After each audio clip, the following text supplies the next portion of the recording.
I am exploring the world of Tyria one zone at a time, where in each zone I have to earn a total of 50 gold before moving on to the next.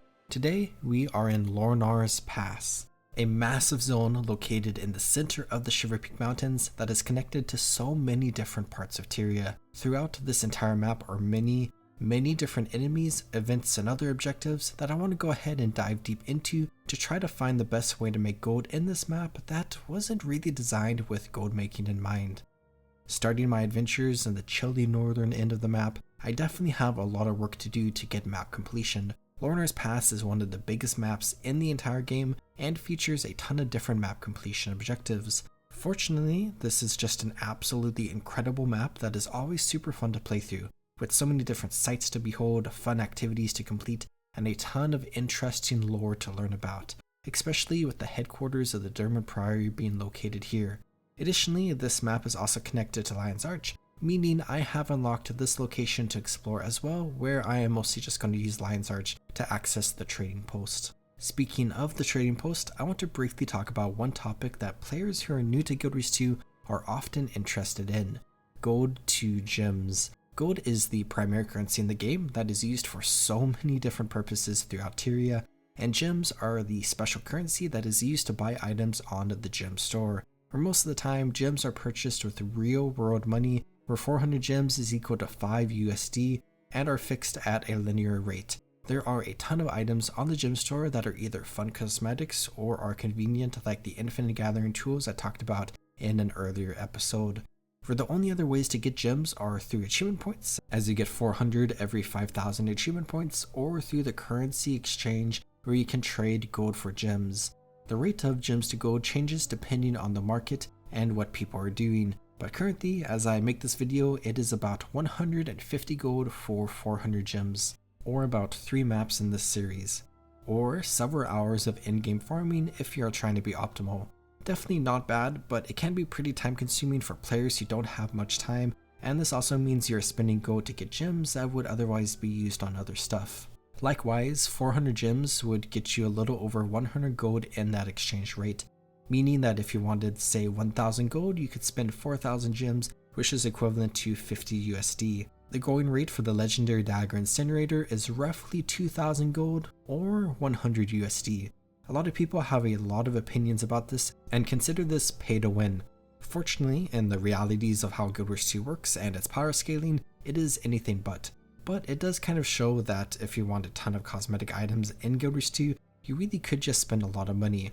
Where a lot of people joke that the best gold farm in Guild Wars 2 is making enough money where you can spend extra on gems in Guild Wars 2, but fortunately, through the gameplay loop of Guild Wars 2 and with stuff like the Wizard's Vault and other gold farms, getting that 2000 gold for an incinerator is definitely pretty easy through pure gameplay. But as I have played through Lornar's Pass and also through Lion's Arch, I can go ahead and return to a trading post and collect my first total of 4 gold and 19 copper. Definitely not a bad start, but we have done better. Throughout my adventures and early experimentation with Lornar's Pass, I have found a ton of different mobs that I think will be interesting for us to dive further into. But first, let's do a classic run through of the map once again, where we attempt to harvest as many gathering nodes as possible. Lornar's Pass is a pretty big map with a bunch of gathering nodes, and it is pretty hard to navigate through. There is a lot of area to cover with a bunch of different elevations and a ton of caves, with the mob density in this map being pretty high as well. There are a bunch of nodes though, with it mostly being tier 2 materials, but a tiny bit of tier 3 materials as well, with the only garden being the classic grape vineyard with the iconic pirate vintner patrolling around here. It took me 43 minutes to collect all of the harvesting nodes I could find, and I am sure I missed some. The highlights are 123 iron ore, worth about 1 gold and 30 silver, 62 softwood logs, worth about 13 silver, 38 silver ore, worth about 5 silver, 19 gold ore, worth about 7 silver, 15 seasoned wood logs, worth about 11 silver, 2 sunstone nuggets, worth about 25 silver, 10 onions, worth about 22 silver, 6 black peppercorn, worth about 16 silver, and the 12 grapes, worth only about 1 silver. With everything together coming to a total of 2 gold, 89 silver, and 5 copper, or about 4 gold and 3 silver per hour, making this, combined with how I didn't really enjoy gathering the nodes, one of the worst harvesting runs in this series. While I didn't really enjoy harvesting nodes in this map, I do still really enjoy running around and exploring this map because it is just a really fun experience, and harvesting nodes are only one part of the map, and there are a ton of different enemies that we can find. Of course, there are the classic moas, but we also get the new addition of golden moas, which are just really fun to see because they're just new. But beyond them, I wrote down a bunch of different creatures that I think have a chance to give us some gold, and I want to experiment with. Worst case scenario, we'll still make a little bit of gold through our efforts, which will take us slightly closer to our goal. Best case scenario, we find a good gold farm we can utilize. And I'll just say off the bat, I don't think any of these are going to beat Moa or the Barracudas we discovered in the last episode, but they are still worth a shot. First are the Skrit. These rat-like humanoids can be found all through the caverns of Ice Devil's Needle and can occasionally be found attacking the Nintor's Consolidated Mine just south of this place. There are a ton of Skrit that you can find and fight as you navigate throughout a pretty big area, for I didn't really ever have any issues with finding Skrit to kill in my time here. It was fun to spend an extended period of time inside of this mine because it is super interesting with a bunch of different routes and decorations where I feel like I know this place pretty well now. The main item we are getting are light bags of Skrit shinies, which sell for upwards of 3 silver each. After 30 minutes of farming Skrit, I only got 15 light bags of Skrit shinies, coming out to about 43 silver, alongside 10 bone shards coming out to about 13 silver, as well as all the iron ore in the mine which I got. That is a total of 22 pieces, which is about 23 silver, with everything else combined coming out to a grand total of 93 silver and 16 copper, or about 1 gold and 86 silver per hour. Definitely pretty bad.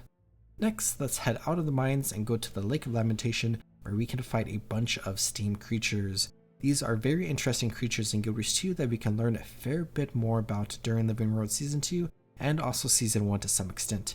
And throughout the world of Tyria, they can mostly only be found here in the Lake of Lamentation, which just makes them pretty unique. So I want to spend some time killing them because they are cool, but also because they draw piles of shimmering dust, which sell for almost 2.5 silver each, alongside the much less common piles of radiant dust, which sell for about 8.5 silver each. After 30 minutes, I got 28 piles of shimmering dust worth about 67 silver, alongside 3 piles of radiant dust worth about 25 silver, with everything combined coming out to a grand total of 1 gold, 13 silver, and 99 copper, or about 2 gold and 28 silver per hour. Definitely not great, but better than the Skrit, and I also enjoyed this farm a decent amount with the steam creatures having a fast respawn rate. Next, let's head further south in the map and find the Jotun located all around the aptly named Jotun's Shoulders in and around Grog Shadow Kinning. The Jotun are pretty cool, especially with their rich backstory about how they are one of the 5 ancient races of Tyria, but have fallen back into disarray. For us, we can continue to devastate their society and kill a bunch of them to try to get a ton of their bones and totems. Yes, we have identified a crumbled society with a group of people barely surviving, and we are going to eradicate them to take their bones and spiritual totems to sell for gold. After 30 minutes, I got 17 bones selling for about 1 gold and 44 silver, alongside 20 totems selling for about 81 silver, with everything else sold coming out to a grand total of 2 gold, 10 silver, and 49 copper, or about 4 gold and 21 silver per hour. Definitely better than the last 2 farms, and this farm was also decently fun. For our next mob, I marked the Ettins. These creatures can be found around the, again, aptly named 2-headed metals in the Demon's Maw area just south of where we were fighting the Jotun. Ettins are pretty similar to the Jotun in how they are bigger, burly creatures who are kind of just savages, but Ettins are much dumber, and this time are dropping stolen supplies bags, which sell for about 3 silver each. Because of the smaller amount of Ettins alongside how many players are coming through here for map completion, I unfortunately did not get a lot, as after 30 minutes, I only got 23 stolen supply bags, coming out to about 71 silver, which when combined with everything else after trading post fees comes out to a grand total of 72 silver and 22 copper, or about 1 gold and 44 silver per hour. The worst of the farms we've done so far, and the Jotun seem to be the best contender outside of our traditional farms. But let's explore one more group of enemies who I think have a chance to give us some gold: pirates. These can be primarily found around Foss Lake, with their biggest strongholds at Jetsam Isle, when it is in control by Captain Jetsam, alongside Greybeard's Landing and Black Barrow's Mill. The primary item we are going for are bags of booty worth about 4 silver each. With there being so many pirates and a wide variety of areas, and with this area being so beautiful, I really enjoyed spending time here and farming pirates. I even found an area that I'm sure I've seen before but have just forgotten on the eastern end of Foss Lake, just northwest of Gutra's Secret. It's a small little cave that has a couple of pirates and a ton of decorations with some supplies and treasure. It's just a very fun little area that I found super fun to discover. But after 30 minutes of killing pirates, I got 34 bags of booty that sell for about 1 gold and 37 silver. With everything else combined, coming out to a grand total of 1 gold, 44 silver, and 8 copper, or about 2 gold and 88 silver per hour. So as I adventured through Lornar's Pass, I marked some potential farms that I thought could be good, and unfortunately none of them are as good as some of the other best farms we've found thus far. But the Jotun farm is definitely not bad at all and could be fun for some supplemental farming. And looking across Lornar's Pass, I don't think there's really anything too special to dive into. There's no big meta events, since the Twisted Marionette is something that exists in the Iceberg Saga now, via the Eye of the North, and is now an instance. I don't think there are any special weapons or armor or any other thing that can only be found in this map, but I may be wrong. There are some interesting NPCs we can find, but they won't really lead us to much gold, and Lornar's Pass hasn't seen too many permanent updates over the years, so there really isn't too much new stuff to explore outside of what was originally available. So while Lornar's Pass is an incredible map to explore and play through, it really isn't a standout map when it comes to farming gold. Even the mole farming in this map feels a bit worse since they are more spread out. But that is par for the course with core Tyria maps, since gold farming through very specific methods in maps wasn't really a big thing until post-release updates. So I can go ahead and work with what we have learned thus far and just try to grind out some gold to work my way to the goal of earning 50 gold.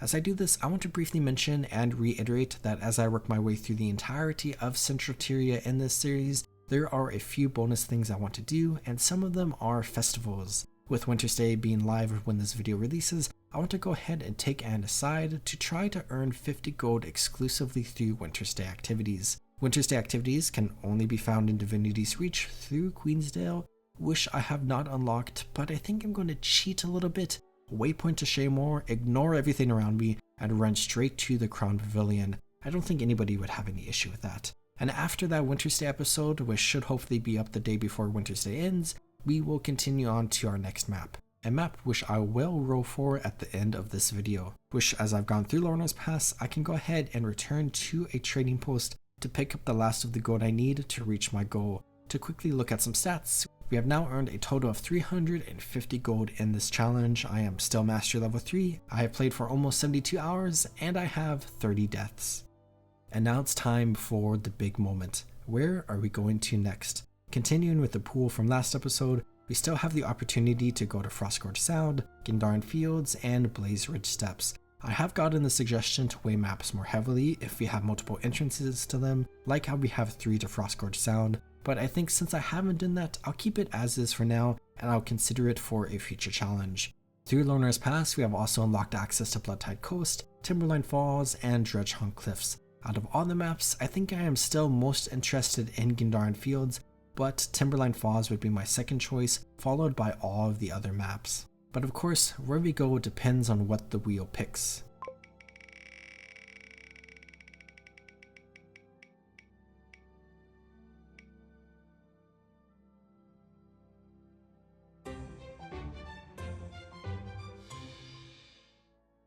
And to the Bloodtide Coast we go. All things considered, I think I'm actually pretty excited for this map, since we are finally leaving the Shiver Peaks and Ascalon, and we'll be exploring our first zone in Kryta, where this map is very interesting as it has a bunch of islands, turns into a bit of a swampy area, has a ton of pirates, and has a few massive things that are going to be important for us to highlight. But as I mentioned earlier, we're going to take a short break before heading into the Bloodtide Coast to go and play through some of the Winter's Day Festival. See you then.